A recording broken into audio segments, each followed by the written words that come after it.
This episode of Cognitive Dissonance is brought to you by our patrons. You fucking rock. Hey, Cecil and Tom, this is Ryan Summers from Oklahoma City, Oklahoma, and I'd like to let you guys know that Ishmael Brown and the Black Lady from London are not your only black listeners. I, too, am a black listener, and I am offended and dismayed that you guys think you only have 3 of us listening to your podcast. Keep up the great work. I love you guys' show. It's probably one of the best atheist podcasts that I follow. Oh, and glory hole. Hey, Tom and people. This is Ellie from North Carolina. I just thought I'd say I found you guys and you've been a real light in the dark for me. I live in bumfuck North Carolina and everyone around here is completely and totally extremely religious. And I appreciate everything that you guys are doing. Gives me hope for humanity and glory hole, motherfuckers. The best part of waking up is jizzing in a sock.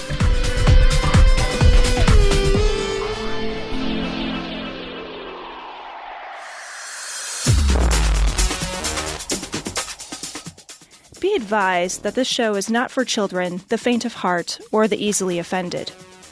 The explicit tag is there for a reason.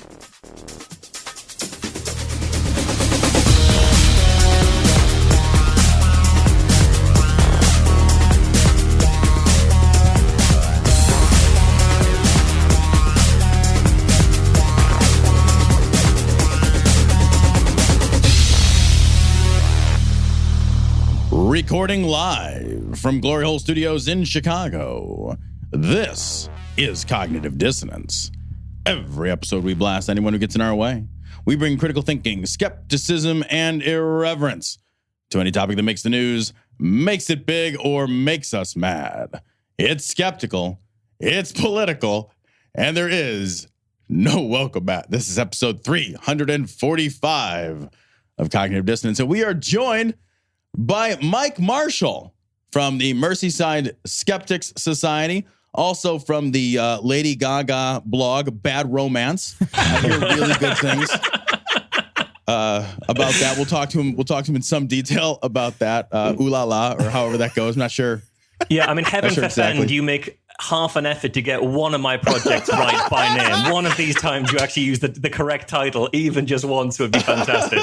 And of course, from the Be Reasonably Skeptical podcast. Which has merchandise, by the way. It does. There are 2 t-shirts out there in the world. Oh, they're out in the world somewhere.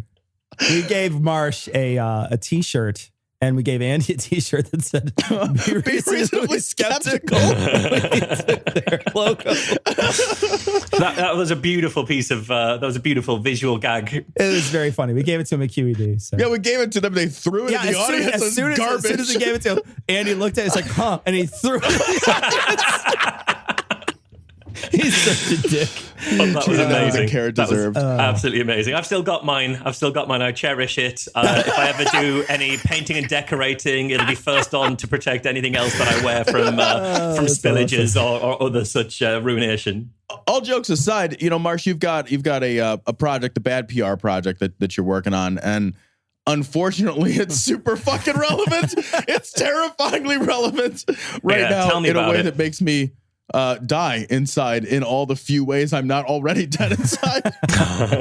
Yeah, it feels really weird to have been plowing this furrow for probably about 5 or 6 years, I think, that I've been kind of doing the bad PR stuff on the side as one of the projects that I'm really interested in, and see it suddenly shift into focus in terms of relevance. Because a lot of the time, the type of stuff that I do in that area, it tends to expose relatively light, silly, inconsequential stories, with the point of being that, as we'll get into, the fact that this story got published isn't just about this story. It's about all the mechanisms which allowed it to get published, and those mechanisms exist and are exploited by far more serious stories, far more serious people who are looking to get their agendas pushed. They're pushing at an open door, and I'm trying to show you the door as much as anything else. But it suddenly has become very, very clear that this is an issue that goes beyond a few companies and corporations trying to get some cheap time in the newspapers, and goes to the very heart of what the fuck is going on with your country right now.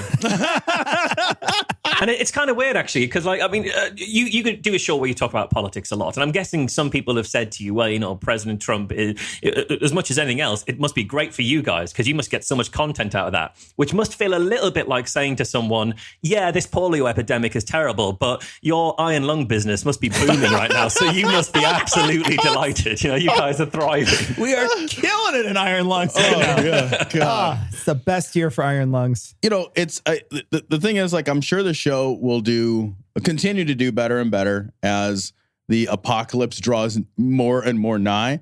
But I'm just not sure what all that fame, popularity, and money is going to buy me in the road scenario. Jim Baker buckets. Well, it's going to buy you a lot of Jim Baker buckets. Right, exactly. Yeah. I don't know what if it turns out Jim this. Baker was right the entire time and you guys will have egg on your face for taking the piss out of him this entire time? And he's just been bang on right. Because the world will have ended, Marsh. Yeah, no one will care true. anymore. What they will care about is how much, how quickly they can break down their own children to save them to eat them later. So I want to talk before baby jerky. It's delicious. All you got to do is put it in the dehydrator. I'm going to cure this baby. Oh, is he sick? No, I'm going to cure him. I'm going to cure it. Yeah. I need more salt. I'm just deciding if it's smoke or salt. That's it. Hand me that teriyaki. But I want to talk before we get into how the fucking dumpster fire that is the American media and their relationship with our current president. I want to talk a little bit about bad PR, and you tell a story about a golden boat. So can you tell us a story about a golden boat and a golden like iPad and things like that? That I know that this is something that you've spoken about before. Yeah, it is. And I guess things being needlessly covered in gold is, again, frighteningly relevant to your country right now. We are gilding literally everything here, so. Yeah, so this was one of the first things, once I started looking into how stories made the news and why stories got selected and why stories made it through past the natural filters that a journalist should have. There were certain stories that kind of caught my eye. And there was a couple in particular that were all about consumer products that were gold plated or made of solid gold. And there was one about or encrusted in dinosaur bones. Please don't. Please do not gloss over the one that is supposedly encrusted in dinosaur bones. Yeah, this was the iPad 2 just at the start of it being released. It said it was the £5 million iPad 2, and I think £5 million is roughly like $40 million right now, I think, in this post-Brexit world. I don't know. Pretty soon, we're going to have to give up pounds and actually trade in dinosaur bones. We're going to be raiding the National History Museum because that's the only thing we'll have that's actually worth anything. But yeah, apparently some guy... we'll trade you our Constitution for your Rosetta Stone. I do want to interject very briefly with the idea that, like, you're taking an animal that is become obsolete and you're encrusting it, or you're using it to encrust a device that will soon become obsolete. Like of all the things to encrust in something, like with dinosaur bones, is something that you're going to trade in at fucking GameStop in 2 years. Oh, the iPad 3 is out. I'm going to encrust this with fucking pterodactyl wings or whatever. Like, how do you upgrade, you know? Yeah, well, there was even like a mobile phone from about 2009 that they kind of made out of gold. And basically, so there's loads of these consumer products made out of gold. You know, £5 million for an iPad 2, that's gold and dinosaur bones. There was a yacht that was meant to be the world's most expensive yacht. That was £3 billion made out of solid gold. How does it float? It's gold. Well, exactly. You know, if it's got £3 billion worth of gold on it, that should be an obvious question. If this is carrying £3 billion worth of gold, how does this stay afloat? It's like a neutron star. Yeah. I love too the idea that like people I would swim up to it with a fucking file and I would just file some gold off of that thing every now and again, right? Like, where do you moor a boat covered in solid gold? You know, the only place to put it is in a boathouse made of diamonds. and dinosaur bones, yeah. Like, it just gets exponentially more ridiculous. But I mean, it's not that these stories were being reported in fairly fringe places. I mean, these were in national newspapers in the UK and internationally. It went the Daily Mail, right? The Daily Mail was reporting some of this stuff. The Daily Mail reported it. The Sun reported it. The Sun has a page 5 girl. This is not like page 3. Come on, let's not be ridiculous now. You don't want to have to turn the page twice to see tits. This is your version of a reputable newspaper. In a national reputable newspaper, you don't want to have to turn 2 pages to see tits. It's got to to just be come on, this is be reasonable about this. No, but so there were loads of these kind of stories about, and it was all stuff like, these kind of high-end products that were being bought up by celebrities, and it was kind of about how the other half live kind of stuff. And, there was even ones where it was a BMX bicycle made entirely out of gold. But you guys have hit on the problem here very, very quickly, is that surely these products don't actually exist. It should be very obvious to ask the question, well, does this product exist? But none of the newspapers that were publishing these, and it was in Time magazine, none of them would actually question, do any of these products actually exist? And when you look at the picture of the supposed solid gold yacht in the sun, you can actually find the same yacht, not solid gold, on the website of a company that sells yachts. And that's clearly the someone's discount just taken version. it. That's the thing. Like, when you go to buy something, it's like you get good, better, best options. Like, do you want but they all have a good name, right? Sure. So it's like, do you want the deluxe, the ultra premium, or the super unleaded, or fucking whatever? Yeah, like a Starbucks coffee. The smallest one is called tall. Fuck off. Fuck off. That makes no fucking sense. That's not how words work. In fact, I blame Starbucks for all of this stuff around the erosion of truth in the world.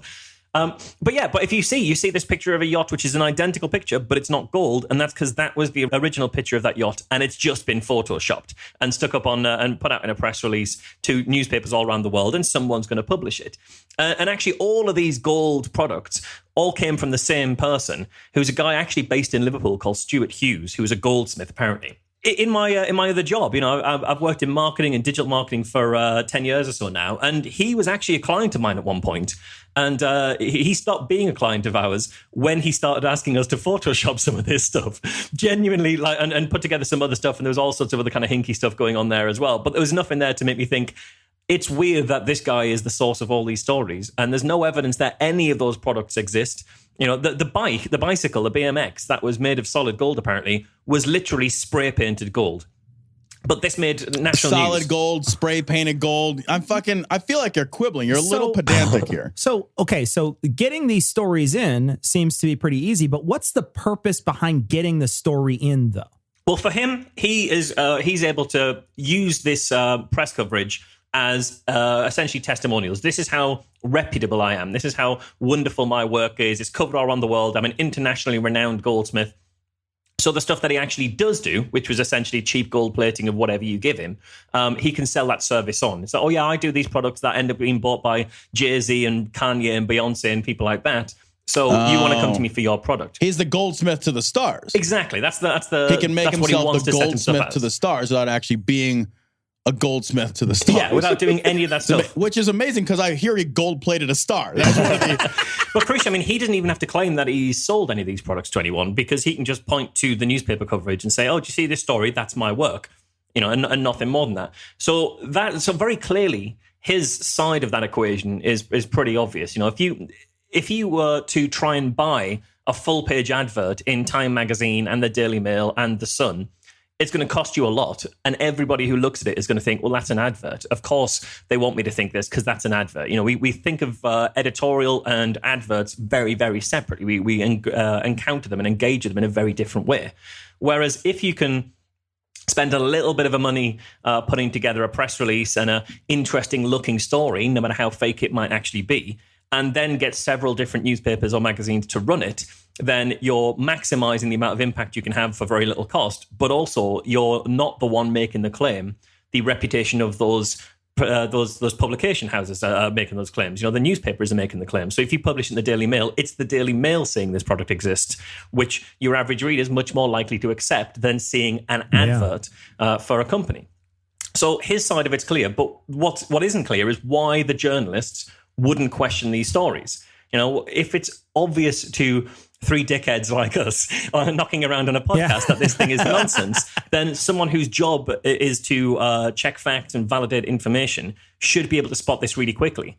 The problem is they just don't have the time, the skills, the inclination anymore. And this is kind of a core thing in the news, really. Can I push on that a little bit? Because I wonder if there isn't something else that's going on too. And I don't know. So, if I'm wrong, just tell me. But it strikes me that there has to be more than just, there's no time or inclination, but there must be some incentive. There, people work, we're driven by incentives, we're driven away from things by disincentives. There must be some incentive for a journalist to run with a story like this. Is there and I'm not saying it's necessarily a nefarious incentive, but I wonder, is it the case that they can get more stories done quicker if they're less diligent? Is it the case that their workday responsibilities or their pressures have changed in such a way that they're incentivized to take this information? Whereas maybe in days of yore, they would have to go run this down and gather the information. Now they're sort of being fed information, right? Journalists, I think, are getting fed information by press releases and other things in ways that maybe haven't always been the case or have been less the case. And are they being incentivized by systems now? Yes, to be less diligent. That is exactly it. See, they've always. That's why I asked it. Yeah. I wanted it to be exactly it. It's exactly right. So they've always been fed press releases, but typically they would have just ignored a lot of them. And if you talk to a journalist who was working in like the 80s, 90s, it was often a fax machine. A fax would come through, and they'd often just station the fax machine above the bin and just let it all kind of flow straight in the bin. As an aside, I used to work for a place. That was a press release company. They were a PR company. Sure. And I used to Photoshop like ads, sort of ads, but not ads. They had to look like stories. And then we would, send them what looked like a news story. And we would fax it to, like you said, it used to come in fax. I would go to the fax machine and enter numbers for an hour and a half. Just standing at the fax machine, faxing it to different newspapers all across the country. Shit. Yeah. So if you think that's what was going on then, now if you imagine, even if there were the same number of PR companies, but you don't have to spend an hour and a half to send it to everyone, you can just do a mass mail out. You can very easily see how, as an average journalist, the amount of stuff that you'll send is going to rocket up through email. But why would you accept that? Well, if you think about how the news actually works, and typically if you look back maybe 30, 40 years ago, something like that, newspapers, certainly in the UK, and I imagine in the US too, tended to be owned by newspaper men, newspaper magnates. They typically were men. And they were captains of industry who'd made their money elsewhere, and now they wanted the power and prestige of having a newspaper. But around about, sort of 80s, 90s, that kind of era, certainly in the UK, that started to change with people like Rupert Murdoch, people like Robert Maxwell, who bought the Mirror, people like Richard Desmond, who bought the Express and the Daily Star and still owns those. Those people were businessmen who wanted to make money out of journalism. Sure. So if you're wanting to make money, what you do is you see where there are overheads that you can cut and you start laying off staff. And so what happens is, why have somebody who is a specialist courtroom reporter sat in a courtroom every day when you can sack that person and have your general staffer journalist call the courtroom at the end of the day and say, send me over whatever information you have about the interesting cases that came through that day. You're still covering those cases. The specialism of being able to identify the nuance of those cases is completely gone, and you're basically having to accept whatever the courtroom sends you as fact. But you're getting the same amount of content from less people, from fewer staff rather. Then ramp up the fact that who buys newspapers anymore? Who puts the money into journalism? Almost nobody. So and because there are certainly print newspapers, their circulations are way down, the advertising revenues way down. So there's fundamentally much less money involved in journalism, which also has an impact on the number of people who are working there. And if you're now in a position where even if you had to fulfill the same number of stories and articles and words per day with fewer staff members, you'd be in a bit of a clinch. But we also have online. So a journalist will be expected not just to write for the newspaper at the end of the day, but to get a story up online as quickly as possible. And because in a world where it's important to get the most clicks to a story as you can, often immediacy will trump accuracy. So it's better to be first and wrong than last and right. Yeah. So you'll rush to print. So the amount of pressure on journalism is much, much higher. And there was a study in 2008 from Cardiff University's journalism department, which looked at the amount of copy that journalists were writing per day and compared it to their contemporaries 20 years previously. And they found that journalists today are writing 3 times as much copy every single day as they would have had to have done 20 years before that. When you increase the workload 3 to 3-fold like that on somebody, I mean, how in the hell are they supposed to do a good job? It's you've got a quantity over quality issue that is. I mean, I don't know. What's the solution to that? Like, is there one? I mean, this is such a cycle. Everything that you're describing, I don't mean to interrupt you, but I'm interrupting anyway. Everything that you're describing is, it feeds itself, right? The system feeds itself. It seems terribly cyclical. Yeah. And then another major part, we talked to Cara Santa Maria on our show about a Stanford study about fake news. And one of the things that she was talking about And this was also brought up on Thomas's show when he had the people who actually did this study, the researchers who did the study. What show was that? Was it atheistically inquired? It was Be Reasonably Atheist. Yes. I don't know. Was it seriously talking? I think that's what they're. But one of the things that the researcher said was people that are young have a much harder time telling the difference between an ad and a regular story, especially when it's written in such a way that it seems like it's actually written like a story. So a PR story, like you're describing, younger people have a harder time recognizing that that's not a real thing or that it's trying to sell them something. Sure, it gets way worse than that though. Because I remember I heard that that particular show, and there was a point that I wanted to bring up, but I want to lay a bit more of the landscape before I get to that. So you Does saying, it get worse? Is it a hellscape? Can we just? It gets worse. Okay. If anything about the last year and a half has taught you anything, is that everything always gets worse. That's the new mantra. That is you have no idea what the last year and a half has taught me. But okay, so you're saying that the amount of money and the fact that there are fewer bodies is a cycle which is going to perpetuate. There's another factor that plays on here, because where are all the people who were going to go in journalism? Where are those guys now? Podcasting. Blogging. Yeah, you wish. Not many of us are making money out of this. There's very, very few of us making money out of this. No, you go into PR because you've got all the skills, because you might have gone through a journalism degree, or you might have gone through a English degree like I did, a communication degree, something like that. You might even have done a few years as a journalist, which makes you a much more saleable asset to PR because you know how to write like a journalist. And so if what you're trying to do is to reach out to journalists in a way that makes it as easy as possible for them to accept the content that you're sending them. That's exactly what you do. It's exactly what you do. And it's why the days of mass mailing through fax and then mass mailing through email are gone. Good PR people will not send the same email to 100 different publications expecting to publish it. Instead, what you do is you know what story you're trying to write, what the sort of the angles on that story are. You look at, say, the Daily Mail, because you want to get it in the Daily Mail. You find a journalist at the Daily Mail who's written a similar story on a similar kind of topic. You look at that story, and then you write your story to be almost identical in terms of tone and style. A good PR will even understand the in-house copy editing style of the publication they're targeting. So you've written a story that looks like a Daily Mail story, and you're sending it to a Daily Mail journalist.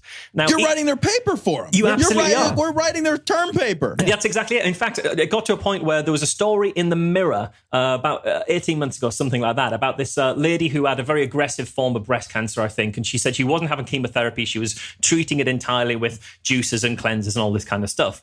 And it was all she's very dying. Exactly. Yeah, it was all praising her for this. And I spoke to the health editor of the Mirror and said, how can you when you publish a story like this, you are putting your readers at risk of thinking this is a good idea and following suit.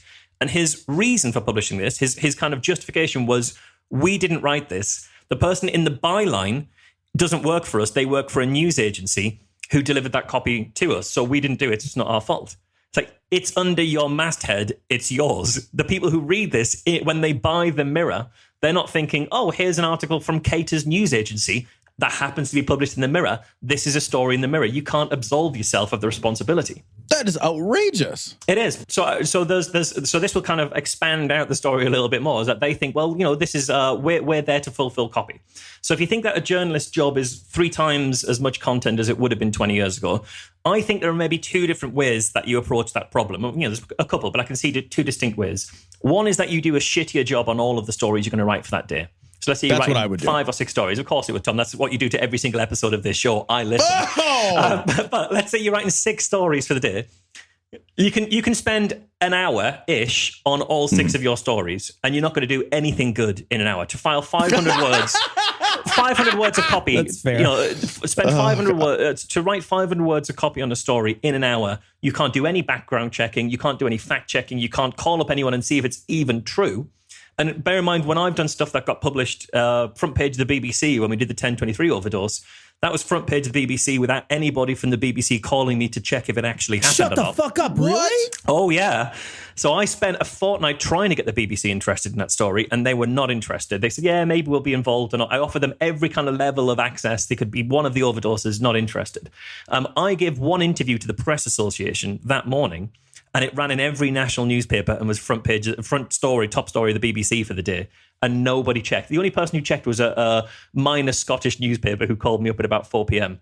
No one ever checked, because I spoke to the Press Association, a news agency, and they think, well, if it's in the Press Association, It has to be true. The Press Association are a good name. They must do all their fact checking.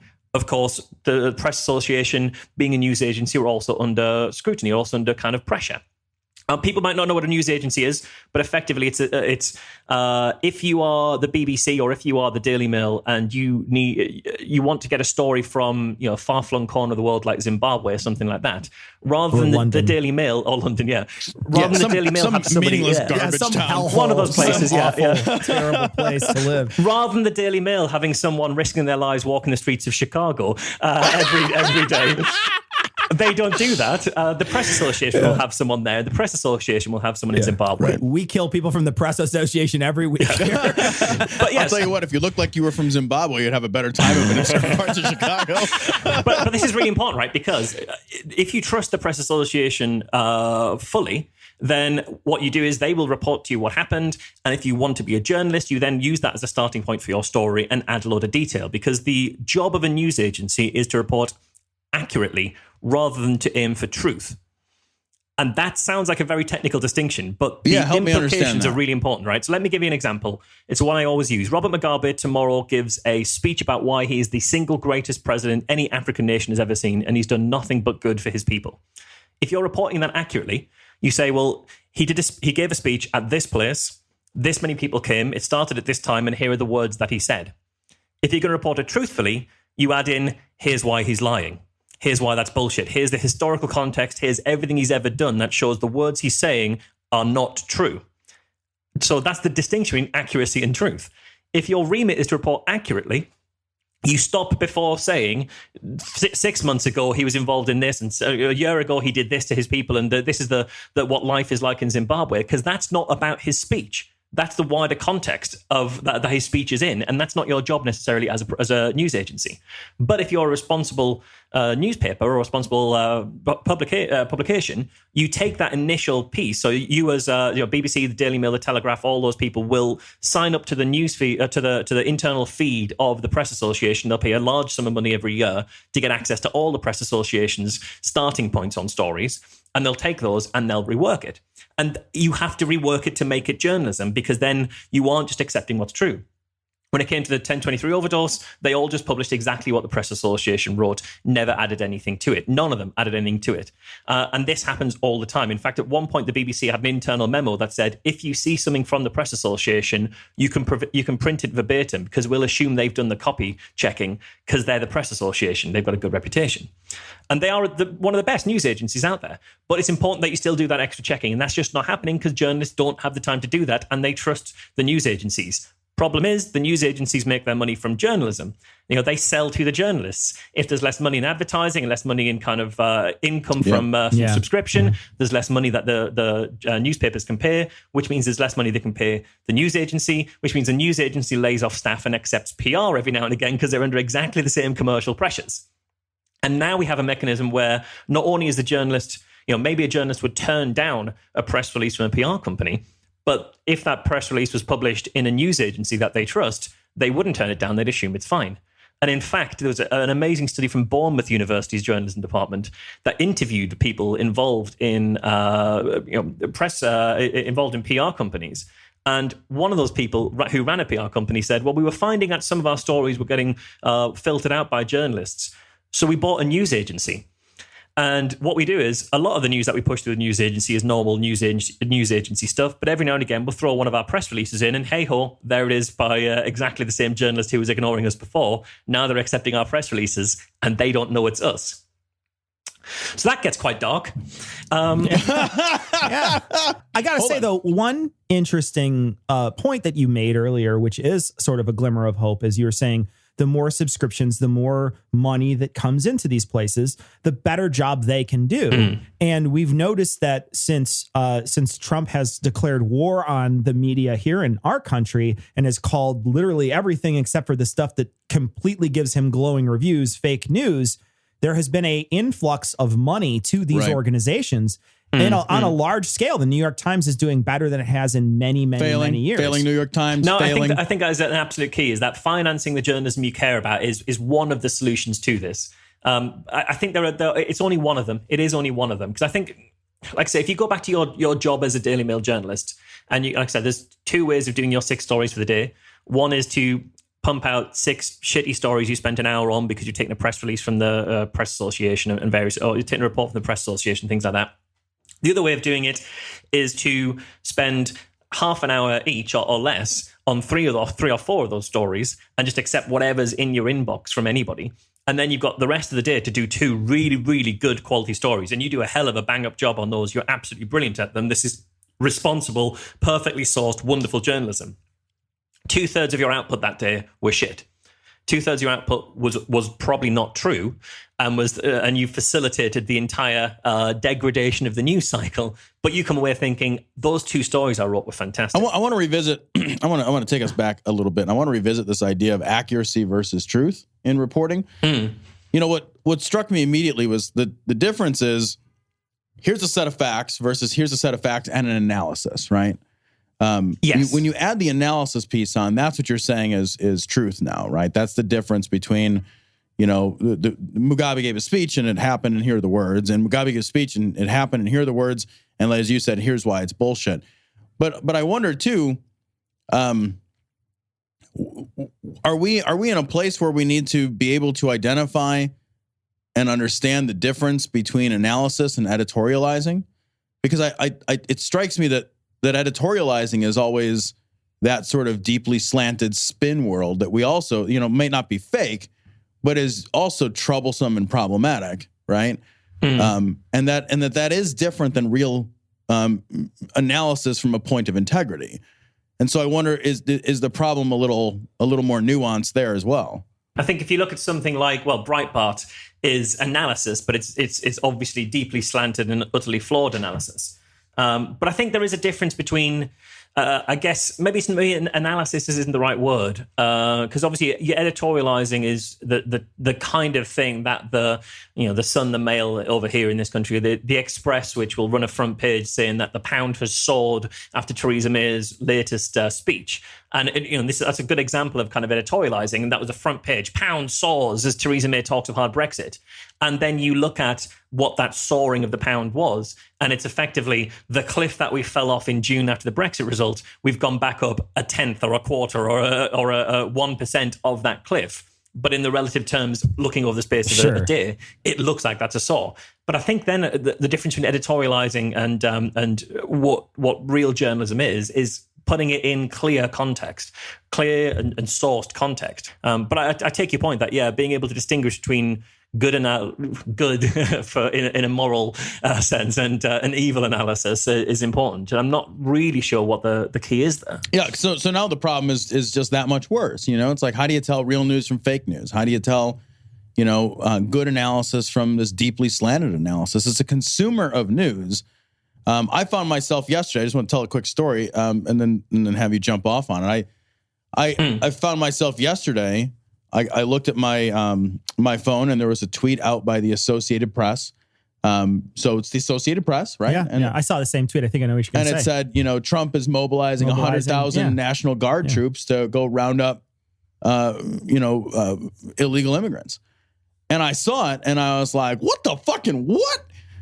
And I reacted pretty much like that in the grocery store, which is totally appropriate, by the way. And then, it turns out that was bullshit. It's just bullshit.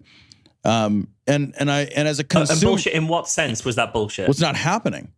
It's not. And what was the source that the AP quoted? I don't know, because it was a tweet. That was the problem too. Is that it was just a tweet. All I saw was a tweet while I was at the grocery store, right? And I don't have time to read the article. But as a consumer, I take myself in the grocery store, right? But I saw it, and then it's like, first of all, we're headline driven as consumers. We look at something from the AP, and it's like, okay, now I can't trust the AP. Trump said something the other day. He says, look at what's happening. He says, we got to keep our country safe. Look what's happening in Germany. Look what's happening last night in Sweden. Who would believe this? And I wonder if he's having the same, and I don't want to give credit where it shouldn't be due, but I wonder if he's having the same trouble that I'm having. As a consumer of news information, you get a headline, you're moving through your day, you read a headline, you react to the headline, and you don't have time necessarily to go back and vet everything. The level of vetting, the depth of vetting that's required is getting more and more challenging to do. And the tweet, I want to read the tweet aloud here. Breaking, Trump administration considers mobilizing as many as 100,000 National Guard troops to round up unauthorized immigrants. And then a whole bunch of news organizations are saying they basically dropped the ball, that it's not. But the way that's worded, considers mobilizing, that doesn't mean that it's happening, right? No, right, yeah. But it's there to spark, right? Sure.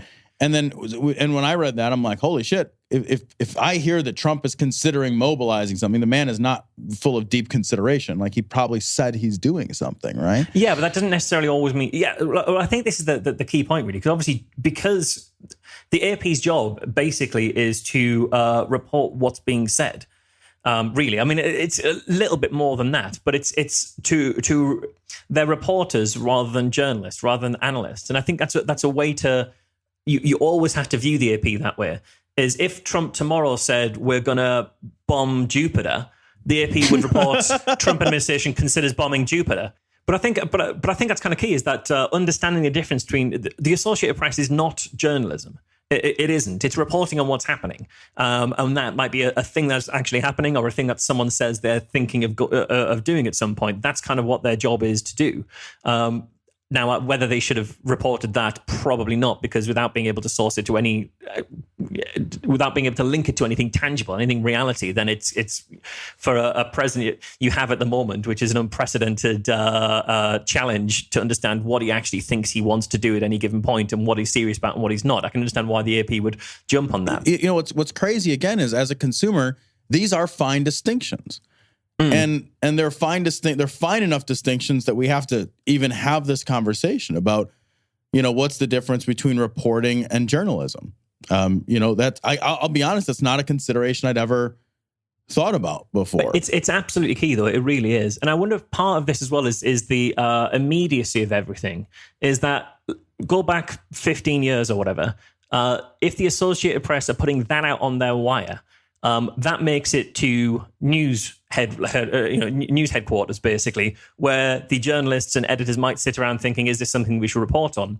And by the end of the day, they might think, actually, no, this didn't come to anything. We're not going to report on that. It doesn't make it in the newspapers. We never know. We never see that, because that filter has happened. And partly because that filter has been given the time to happen.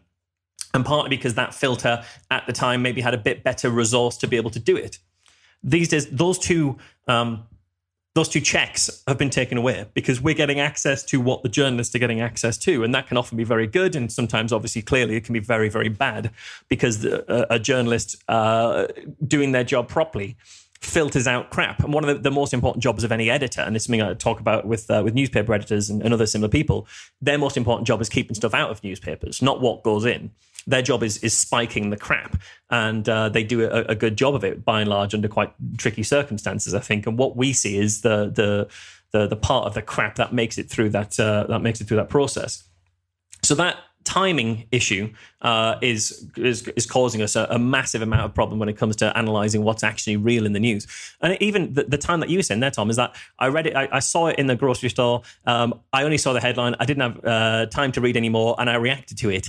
We need to get better at not doing that right across the board. That's going to be a key problem, and it's only going to carry on causing issues for us until we figure out a way of not reacting to the headline and actually understanding what's in it. Because I think if you'd have been able to click through and see that this is the AP saying Donald Trump in a statement yesterday, or sources from the White House are saying that they're thinking about maybe doing this, I don't think you'd be reacting in a, oh my God, this is a terrible thing that's actually happening. You'd think, Christ, these people are mental. I hope they never do that. And that's a different way to think about it. There's a very different way to think about it. It is. Something is happening. Oh my gosh, our government's incompetent.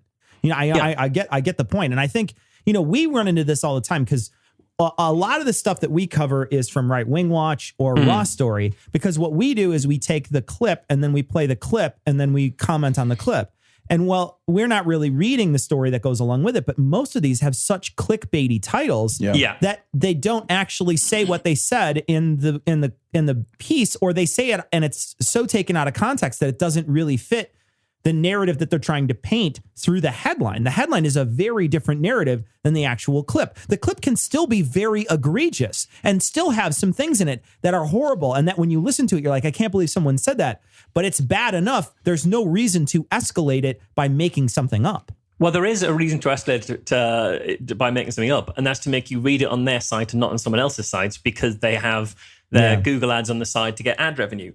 And kind of, I think there's a straight line between, basically, you can go back to search engine optimization and people who would try and game that system.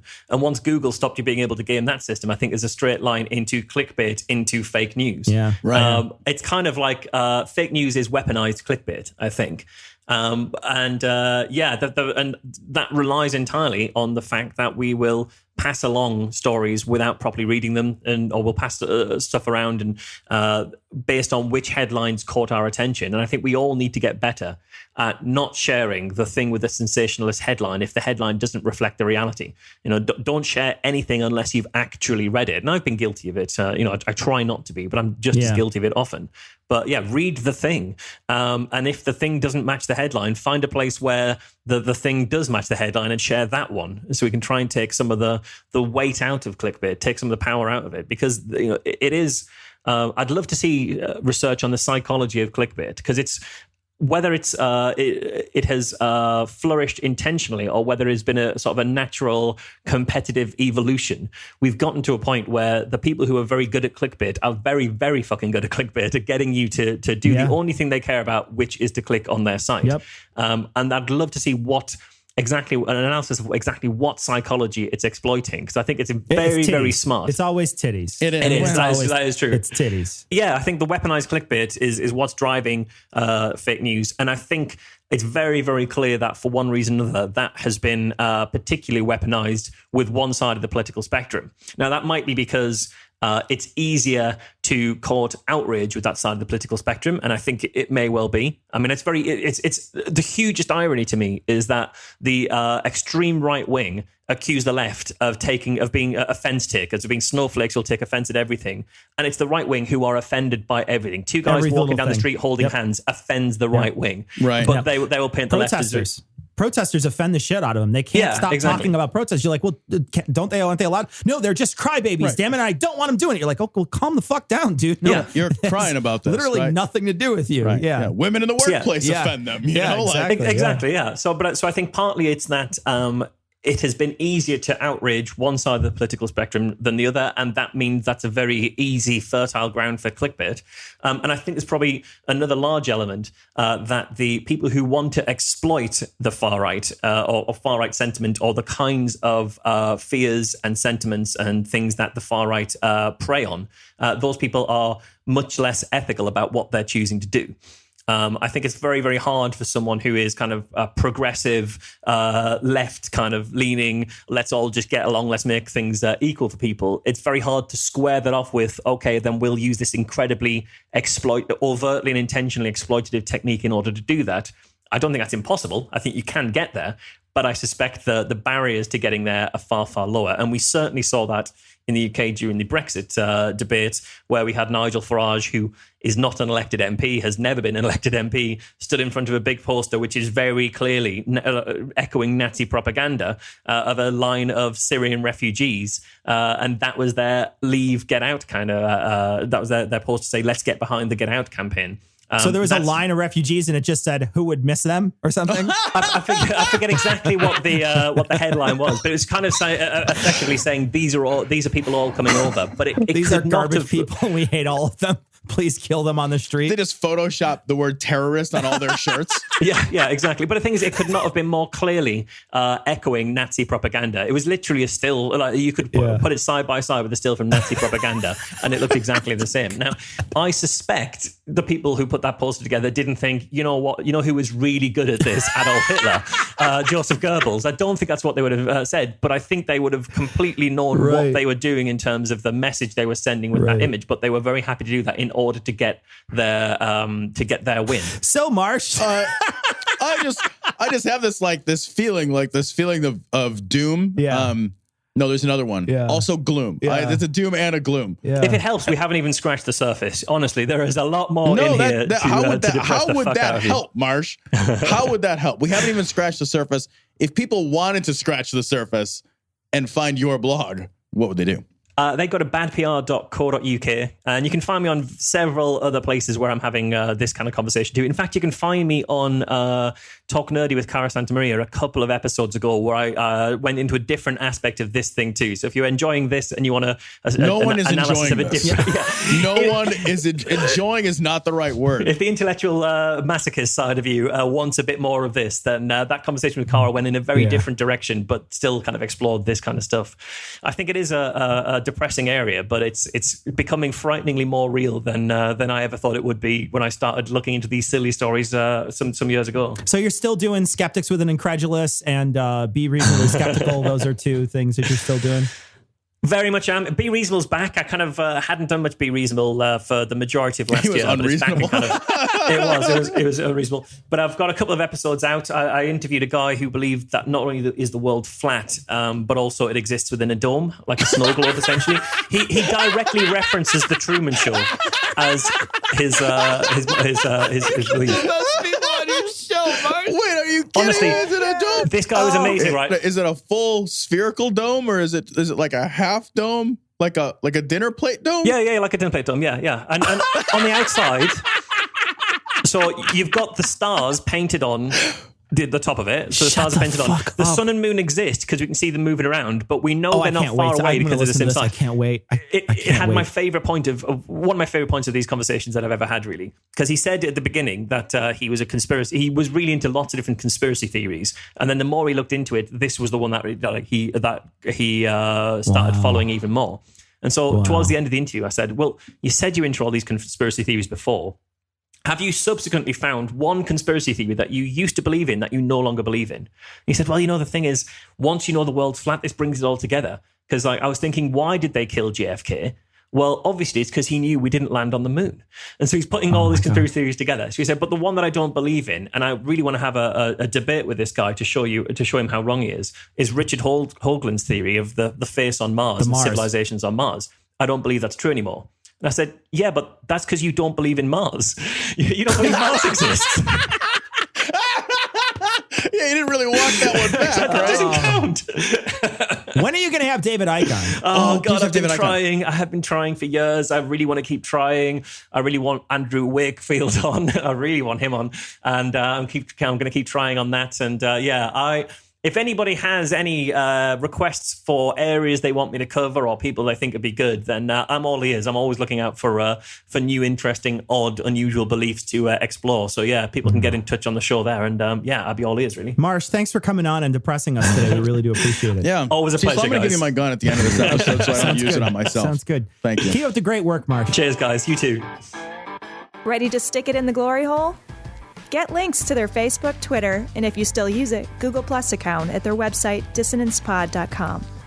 If you need to be all discreet about it, contact them by email at dissonance.podcast@gmail.com.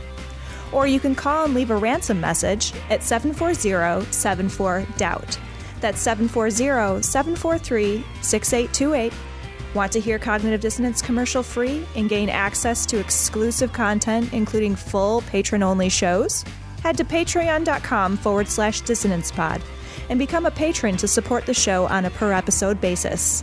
Love commercials? Not ready to become a patron? Give the guys a 5-star review on iTunes or Stitcher. Or tell your buddies in the drunk tank about the show. We want to send a big sloppy glory hole to all the patrons and people who rate us.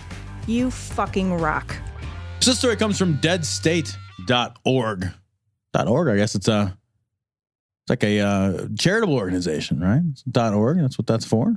Not always. You can just be a .org? You can just buy a .org. Instead of a .com? Sure.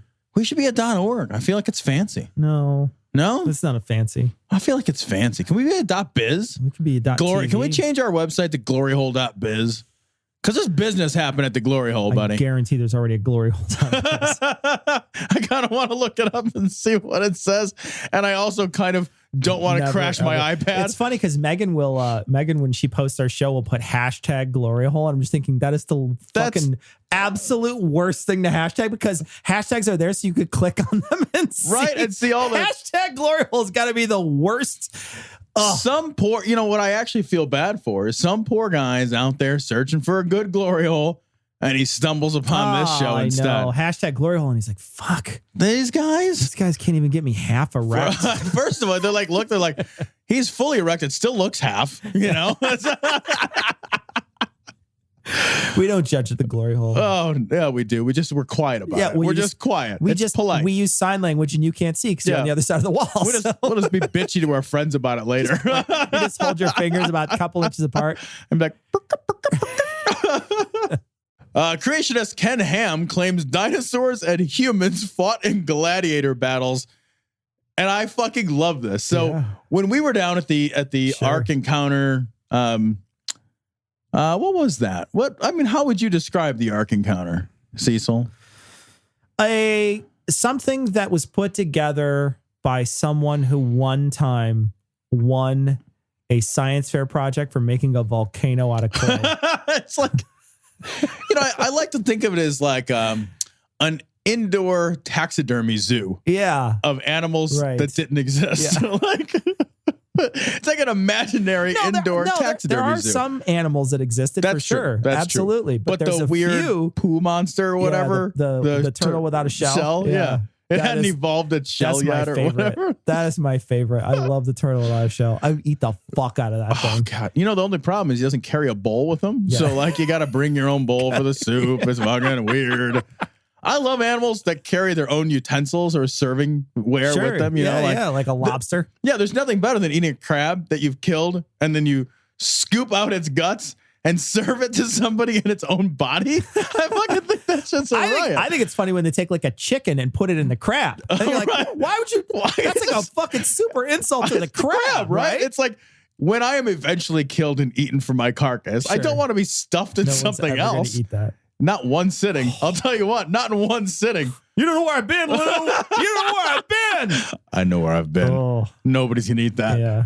So anyway, I remember we're 5 seconds. It's like Jesus Christ. They're going to stuff me in a series of 5-gallon buckets. That's the last set of buckets. It's just, they're just labeled Tom. After they take your ambergris out.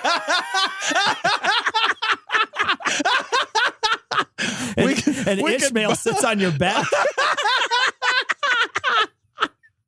But we were there, one of the highlights of the Ark Encounter, and there were so many. So many, I can't even remember them all. But one of the highlights was standing in a very long line with all these. There was Now, it wasn't just a regular long line because it was one of those like Great America lines. Yeah, it was a waiver. It went around a corner and like up and down two of those, whatever the fuck those things are, those little racetrack things to get you moving in the right direction. Yeah, everything was a ramp though, because it was in Kentucky, right? So like nobody could climb a stair. Yeah. Like if somebody had dropped a pencil on the ground, there would have been like 3 heart attacks trying to get over. Like, my scooter done got stuck.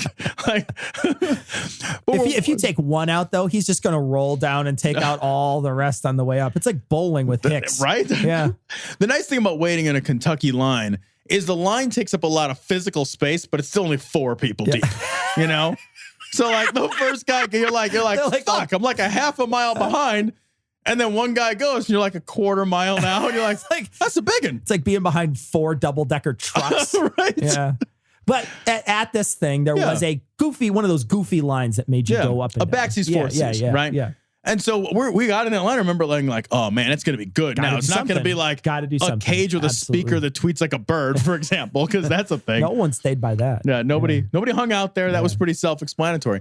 But you go into like the hallway of dioramas. Yeah, and it's maybe like, I don't know, I don't want to exaggerate or under, but it's maybe like 20 feet long. It's real short, you know. It's like short and disappointing. It's like Sex with Me. When you say hallway of dioramas, what you mean is one diorama and the rest are paintings. You're totally right. Yeah. So, but everybody was enthralled with the diorama. So they had a diorama of how like evil everybody was. Like it was like before the flood, right? Pre-flood. So evidently they've added a new diorama, and this is big news because if one diorama caused a traffic jam like that. God. I mean, people's scooters, like the batteries were running out. It was fucking tragic. Yeah. They've added a new diorama with people fighting dinosaurs in a coliseum. Can I just say? Before the flood. I'm not going to talk to you real quick. God, if you want me to believe, make this a true thing right now and I'll believe. God, I'm talking to you right now. Make it a true thing that happens right now where I can turn a channel on, like fucking make it on ESPN, the Ocho, where I turn it on and there's a fucking dinosaur versus a giant versus a human. I'm with you. I'll fucking eat those wafers and drink that wine. I'm with you, bro. In this diorama, there's giants, right? Then there's regular size folks. Then there's the folks that are looking at the gladiatorial spectacle, right? Sure. But all the people appear to just be food animals for the dinosaur. Makes me want to go back down to the Ark. Me too. Me too. I feel everything's like this WWE Battle Royal shit going on. I'll tell you what, I kind of want to come off the top ropes on here. If they add 3 dioramas to their, we got $18 million in tax breaks, guys. Can we get some more posable G.I. Joe guys fighting dinosaurs? It won't just be a backup there. It'll be like a whole fucking backup all the way down there on the one garbage road to get to the fucking dirt road you have to get. All of like Lawrenceburger, wherever it'll be. Now, here's what I want you to understand here. He says, look, when you sacrifice a child to an idol, you are sacrificing that child to demons. That's the word that's used right here in the scripture. I looked it up in the Hebrew lexicon. You know what that word demon means? It means demon. So this story comes from DW.com. Court sentences main suspect in deadly Frankfurt exorcism to jail time. And evidently they just put a fucking box on his head or something. No, it's like an iPad or something. What is going on? It's like a book. Look at it. It's a book. Oh, it's okay. Yeah, all right. It's like a book with a cover. Maybe it's the Bible. Maybe he's double checking. Maybe there's Guys, no answers in here. It says on page 7, this is legal. So this story is, at this point, it's so repetitive that it almost doesn't even go without. I mean, I actually skip these stories a lot of times when I'm looking around because at some point we've said everything we've got to say about this. Yeah. But if you scroll down a little bit, I want to talk a little bit about the defense here, or rather what they were saying in court. One of the excuses, they said they could have asked for a more, and the prosecutor actually said this. They said they could have asked for a harsher sentence, but this guy thought he was doing the right thing in service of his religion. And so they asked for a lesser sentence. And I thought, that's why I want to talk about this. I thought, what fucking difference does it make why you suffocated somebody to death? Right? Is there ever, there's never been like a self-defense case, right? Where it's like, and then I fucking suffocated him to death. Exactly right? A burglar broke into my house, and so I held him down and I suffocated him to death. That's not a thing. That's not a thing. Who cares that he thought he was doing the right thing religiously? Yeah. Why is that an ameliorating circumstance at all? He didn't, when he tied that person down and beat the shit out of him and then suffocated. Can you imagine how scary it would be to suffocate to death? Fucking so scary. That's a miserable. It wouldn't be like short. It wouldn't be like, You'd be like, fuck. The whole time you know what's happening. Yeah, for sure. And it's just a sheer. But would that be a comfort to my family? Like if somebody in my family was like, well, they thought they were doing the right thing because, they read it in an old book one time. So now, Uncle Frank's dead, but they have an old book. So don't throw the book at him. You know what I mean, guys? You know what I mean? Are you fucking kidding me? It's funny. Wouldn't somebody think that you could see that this is going to get you out of jail time? Yeah. If I accidentally killed somebody, I'd be like, oh, I was just trying to exorcise him. Got the demons out of him. Got the life out of him. Demons out of him. Pulled that. Tell you what, the demon's not there anymore. Demons have to have the life, though. They have to have it there in order to keep going. So this is a very effective way to exercise people, actually. 100% of the time. The demon's gone. Yeah. Demon's gone every time. They held this woman down. They beat her. They put a cloth and a clothes hanger in her mouth to keep her quiet. And that's how she suffocated, right? Yeah. That's the method that a clothes hanger? Yeah. I'm trying to picture how that works. I'm trying to, did she have oral sex? They were trying to do an oral abortion? Is that what they were trying to do? Oh, God. What is a clothes hanger? How do you even stuff a clothes hanger on somebody's face? I have a feeling there was clothes in it. Right. That's why it would maybe. Seriously, what are they, plunging her? Plurp, plurp, plurp, plurp, stuff in the fucking, she keeps screaming, I don't know, push the cloth down deeper. It's fucking 3/4 of the way down her esophagus. It's like you're cleaning a gun barrel. Right? Chunk, chunk, chunk. It's stuck on something.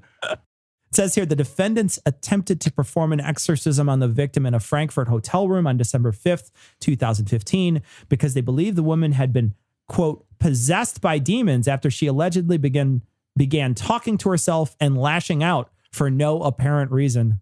Holy shit, my dad was possessed by demons. I had no idea. Until I read this, I didn't have any idea. God. No more training do you require. Already know you. That which you need. Then I am a Jedi.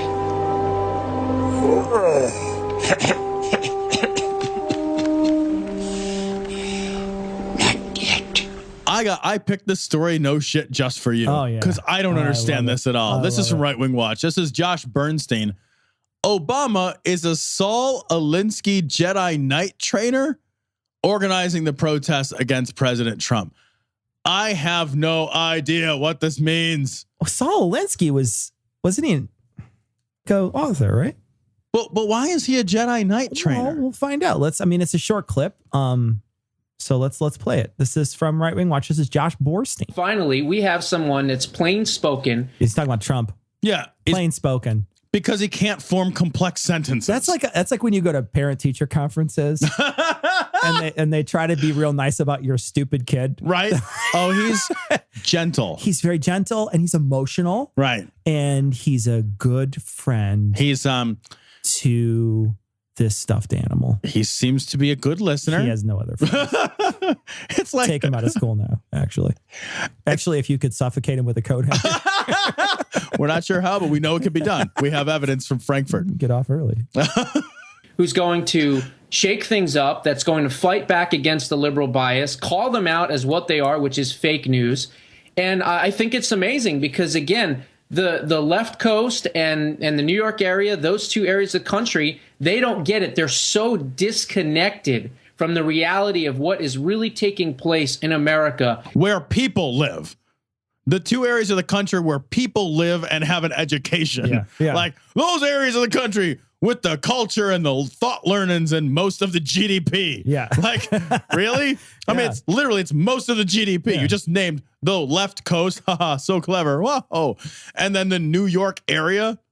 Yeah, that's most of the education, culture, and money. Oh, you wacky guys. Yeah, and they're the most disconnected from America. Right, like yeah. They're less American, right? Well, they're the most disconnected from the fucking tumbleweeds in fucking Nebraska or whatever, but nobody cares about that. Right. We talked about this when they show that stupid fucking image of all the counties that went red this last time when Trump was like, woo, pew, pew, pew, pew, you tootin' varmint, and he won all those votes, and they're like, this is two Americas. Look at two Americas. Look at how tiny the blue is. And you're like, yeah, that's because the blue has people stacked on top of it, and the red has a cow and a fucking human 150 miles away from him. It's so ridiculous when you try to compare. You're looking at geography, man. You're not looking at fucking population. When you look at the population centers, a ton of land voted for Trump. So fucking what? It's land. It's not people. Right. And the thought process of Americans, how they feel about the country, the direction of the country, they're starting to feel better about themselves. And one of the things President Trump does that Ronald Reagan did and not too many others were able to do is he makes you feel good about yourself and your country once again. Well, they're starting to feel better about themselves? What he's saying is white people aren't scared anymore. No. Like, who gives a fuck if people are starting to feel better about themselves? What the fuck is this snowflake shit? Right? Feel better about yourself. Aww. Fuck you, you fucking asshole. You're not allowed to feel better about yourself. What they want is they want to turn America into their safe space. Yeah. Right? Exactly. That's it. America's our safe space. We had it first. This was our safe space.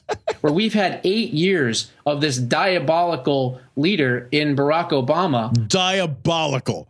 Wait a minute. Of all the things you could describe Barack Obama as, good, bad, and sideways. Sure, yeah. Fucking diabolical?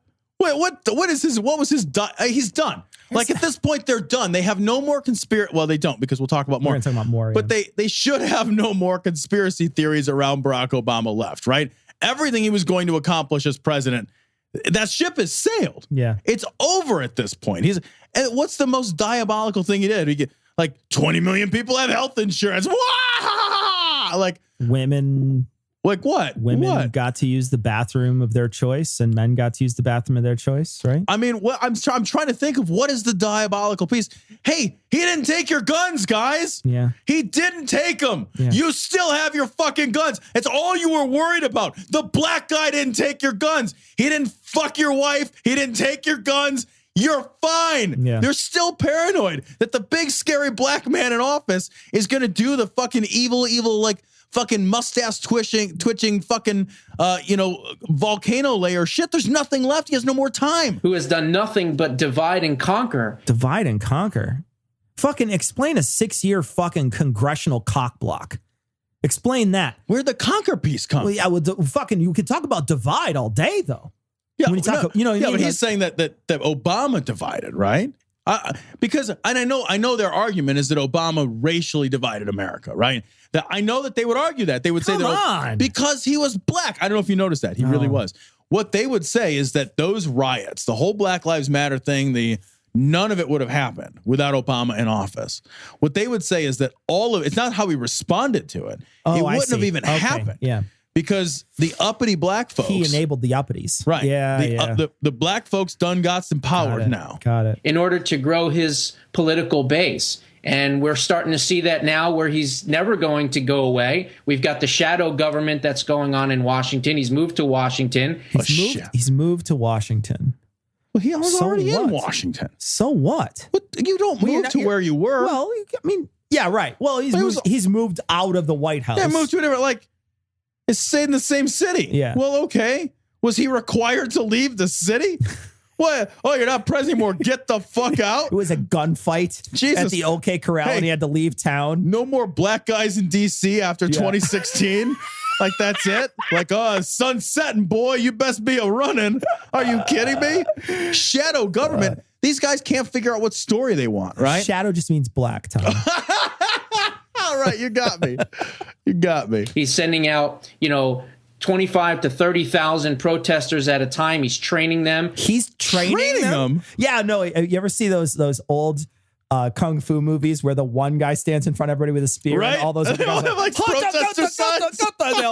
They're all doing the motions. Soros signs. Yeah. Like they've all got their fucking like super nice, high quality Hobby Lobby Soros signs or fucking whatever. Oh, it wouldn't be Hobby Lobby. And he's teaching them chants. You're right. Obama's standing in front of him. No hate, no fear. Immigrants are welcome here.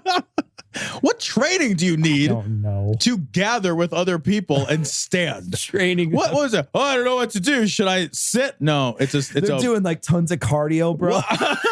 So they can walk. Should I wear shoes? Did you even right?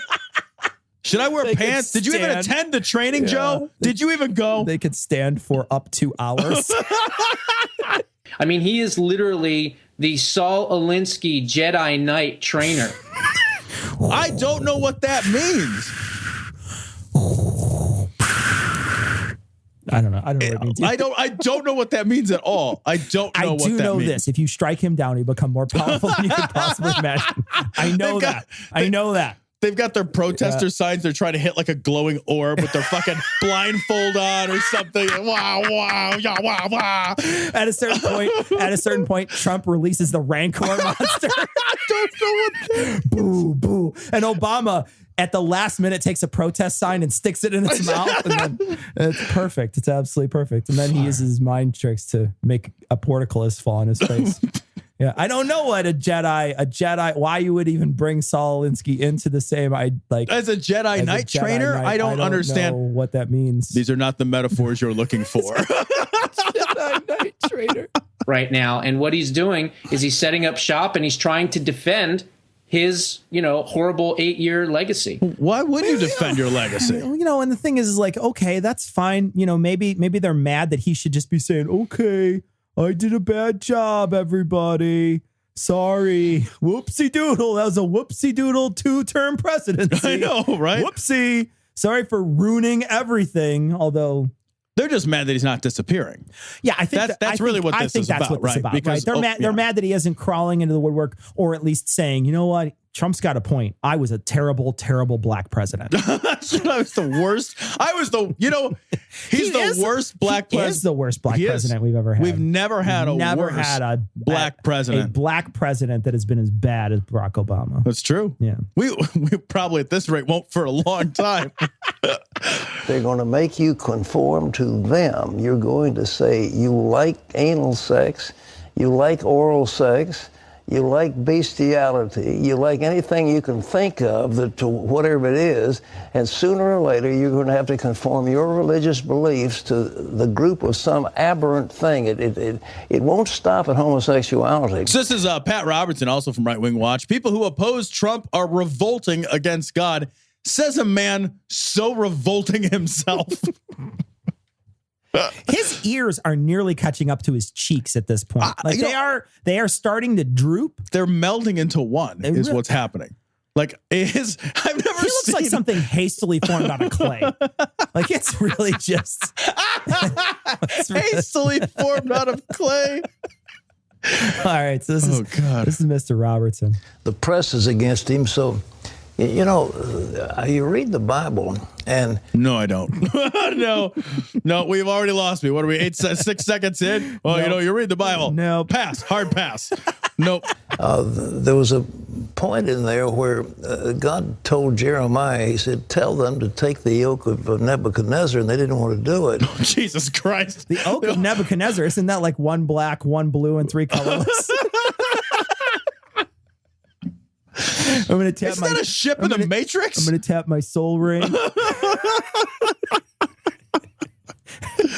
God told Jeremiah, he said, tell them to take the yoke of Nebuchadnezzar, and they didn't want to do it. Wait, what did that have to? Wait, I don't understand. No, you got to take the oak of Nebuchadnezzar. Yeah, and then what? I get the oak or yoke or what is it? Was it? It's oak, I guess. An oak. I thought he said yoke. I think he says oak. I feel like that's what yoke. Is Nebuchadnezzar? I'm going to type in both. What is a Nebuchadnezzar? Oak of Nebuchadnezzar. Oh, no, there it is. You're right. It's the yoke.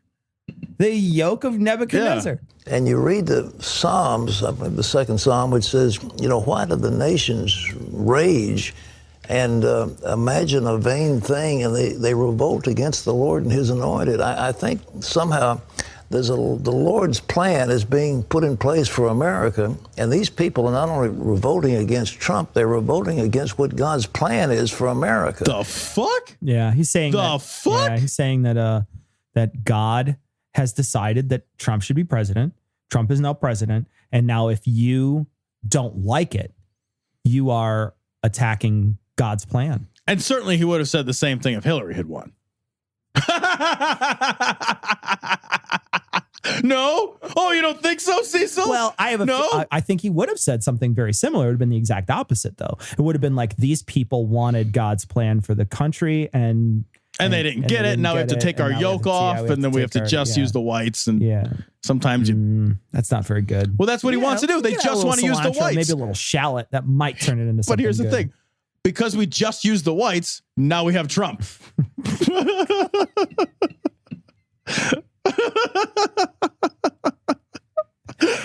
You know what I think, Trump?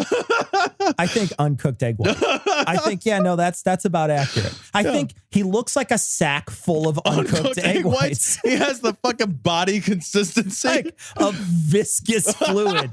He doesn't have bones or organs or anything. He's just this big bag of viscous fluid. He is sort of like uncoagulated, like he looks like he has like water weight gain issues.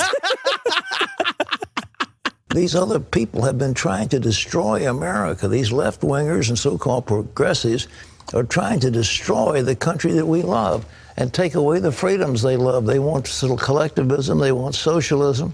The freedoms of what? What freedoms are we talking about here? Are we talking about freedom to use what bathroom you want to use? Is that the freedom we're talking about? I don't know. He says take away the freedoms they love. That's a weird freedom that people should just have, right? I don't have any idea what thing I can't do. Freedoms to maybe have control of your own body? Is this all about fucking gay wedding cakes again? Freedom that the liberals are going to try to take away? Huh.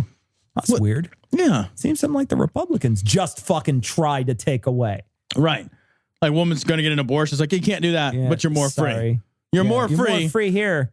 Yeah. Enjoy. Oh, you want to use any bathroom you can? Sorry, you can't use any bathroom because you're more free now. But you're more free now. You're more free. Yeah. Enjoy gestating your rape baby. Here's Jesus. Yeah, when your rape baby comes out, give him this tiny American flag. This will make him. This will cheer him up.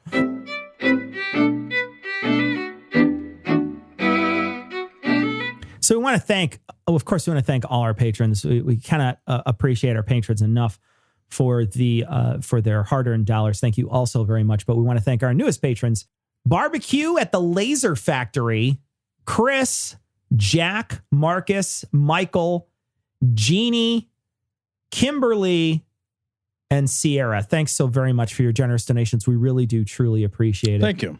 Got a message from Cindy, and Cindy says, right after we got married in the 80s, my husband went back to school in the Midwest, and I found myself pregnant here in Utah. That's a nightmare. Can you imagine being pregnant in Utah? You got to give birth to the baby on a salt flat. Jesus Christ. Sounds horrible.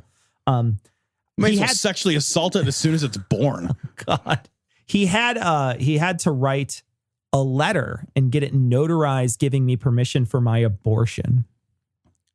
That is incredible. Holy shit. I can't even believe that that's a thing.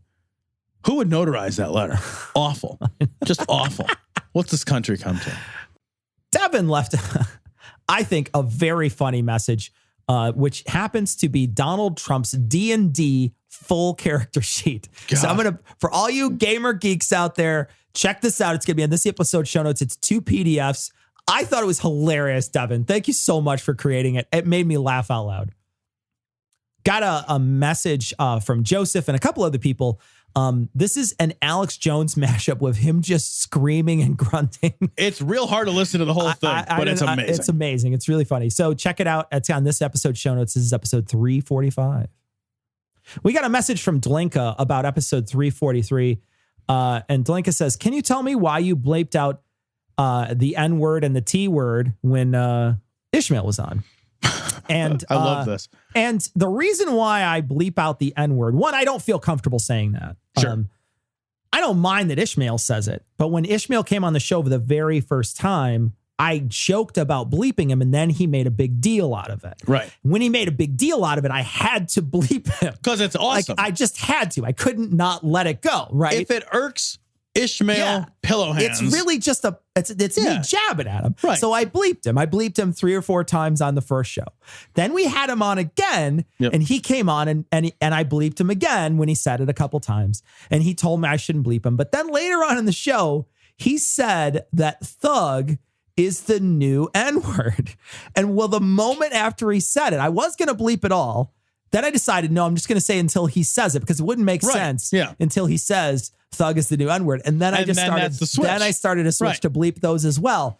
I was very, very close to only bleeping it when Tom and I said it because we're white. Because we're white. Yeah. And that's what he implied was when a white guy says. So I was very close to doing that, but I didn't know that people were going to catch it. I didn't know if that subtlety was going to get through. So I just bleeped it all. And I thought it was hilarious. And we got some messages when people were very confused that I was bleeping the thug word. And I was like, well, it's just a joke. I don't think thug is a bad word. I don't even know that I agree with Ishmael's assumption that it is the new N-word. Yeah.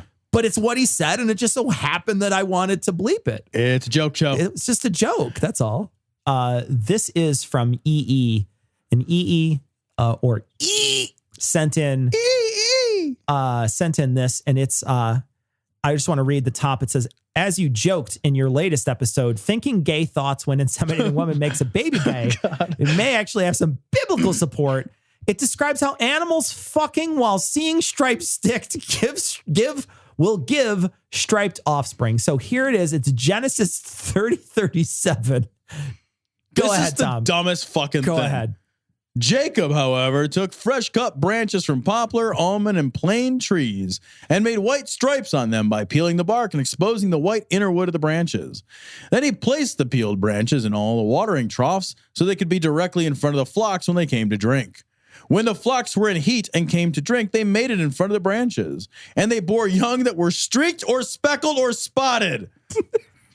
This is people's holy book. This is so amazing. I just got to ask now, you know, like when Eli's favorite question is like, are bats birds? Because it says that bats are birds. Right. This is my new favorite question. This is my new question to ask everybody. Be like, okay, so let's say that there's a horse. Okay. You got a horse. This is why we have zebras. This is why we have zebras. And I give them sticks. Don't give them the sticks. I put sticks all over around them, and then they fuck. Will it make a striped horse? And if so, that's the greatest thing ever. Because can you make a paisley horse? Because if that's the case, the next cat I get is going to be a tiger cat. I'm just going to be like, no. When they're fucking, just put them in the yard by the sticks. You would think you could make any animal, any color, and you could variation, just whatever it is. You just put them in, like, you could just get custom cats. Like, you could start, think of the money you could make selling custom cats just to Thomas alone. Fucking Mona Lisa on the side of it. It's so good.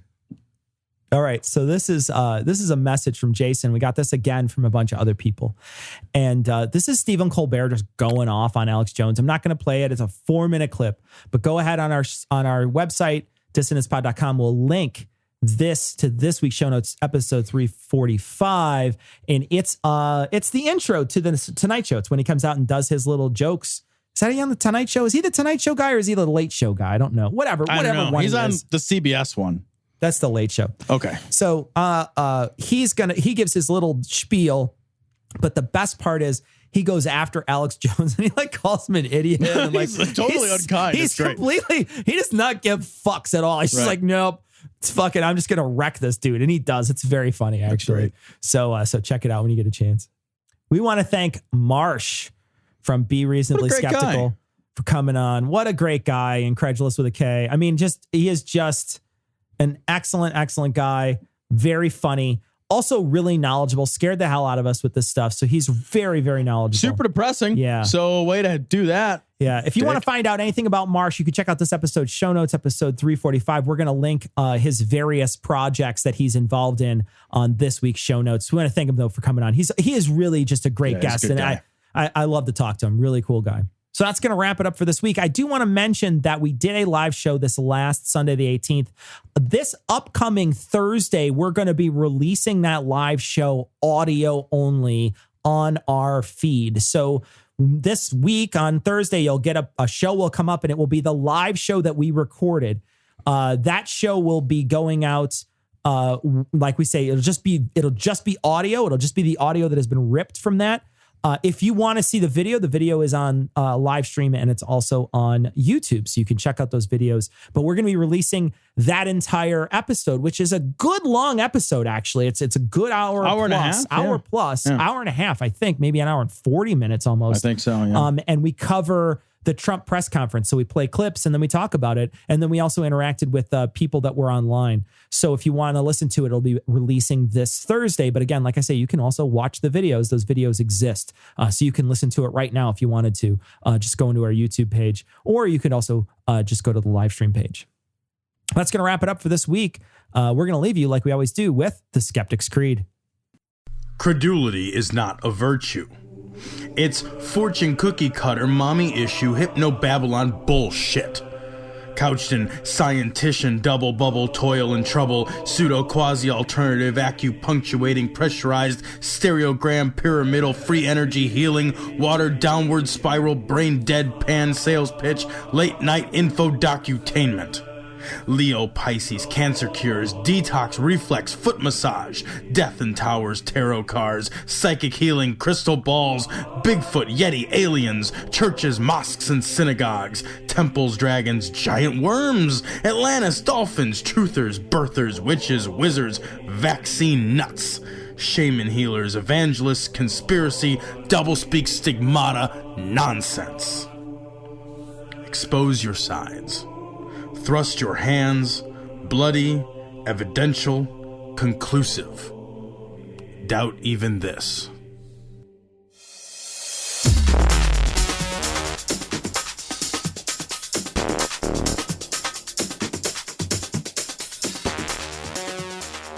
The opinions and information provided on this podcast are intended for entertainment purposes only. All opinions are solely that of Glory Hole Studios, LLC. Cognitive Dissonance makes no representations as to accuracy, completeness, currentness, suitability, or validity of any information, and will not be liable for any errors, damages, or butthurt arising from consumption. All information is provided on an as-is basis. No refunds. Produced in association with the local Dairy Council and viewers like you.